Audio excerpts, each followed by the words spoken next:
একটা গাছ আর এক রাক্ষস আর এক মা, শয়তান ইউনিভার্স শুরু হয়ে গেছে আর আমরা টেরও পেলাম না।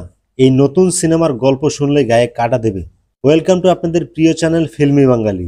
আজ আমি কথা বলবো বলিউডের আপকামিং হরর মুভি মা নিয়ে, যা হতে পারে শয়তান ইউনিভার্সের পরবর্তী মুভি।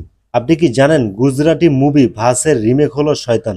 এই মুভিতে লিড রোলে অভিনয় করেছে অজয় দেবগান। শয়তান শুধু একটি সিনেমা নয়, এটা হতে যাচ্ছে একটা পুরো ইউনিভার্সের শুরু। মা এই মুভির পোস্টার আর ট্রেলারে পরিষ্কার লেখা ফ্রম দ্য ওয়ার্ল্ড অফ শয়তান। এইটা কিন্তু কাকতালীয় নয়, পরিকল্পনা করে বানানো হচ্ছে নতুন ইউনিভার্স। মা এই মুভির প্রডিউসার অজয় দেবগন নিজে, এমনকি ডিরেকশনেও তার কিছুটা অংশগ্রহণ আছে। তবে এই মুভির প্রধান ডিরেক্টর বিশাল ফুরিয়া, যিনি সরি সরি টু এবং ক্রিমিনাল জাস্টিসের মতো মুভির জন্য পরিচিত। মা মুভির মূল গল্প যেটা হবে, চন্দ্রপুর নামের এক হন্টেড এলাকা আছে।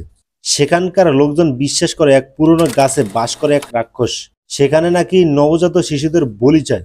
এবার সেই রাক্ষসের টার্গেট কাজলের মেয়ে। এক মা নিজের সন্তানকে বাঁচানোর জন্য লড়াই শুরু করে এক অশুভ শক্তির বিরুদ্ধে। এটাই এই সিনেমার মূল গল্প। সবচেয়ে ইমোশনাল দিক হলো, সব অভিনয় শিল্পী বা এই মুভির সাথে যারা জড়িত আছে, তাদের নামের সাথে তাদের মায়ের নাম যুক্ত করে দেখানো হয়েছে। যেমন অজয় বীণা দেবগান, কাজল তনুজা দেবগান।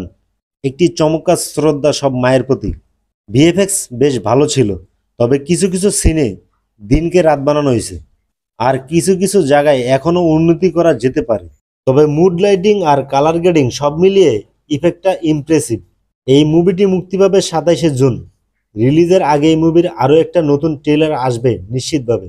যদি সত্যি শয়তান ইউনিভার্স তৈরি হয়, তাহলে আমি দেখতে চাই আগের এবং নতুন কাহিনীগুলো কিভাবে যুক্ত হয়। আপনাদের কি মতামত? কেমন লাগলো মা ছবির ট্রেলার? আপনি কি তৈরি শয়তান ইউনিভার্সে ঢুকে পড়ার জন্য? কমেন্টে আপনার মতামত জানাতে ভুলবেন না।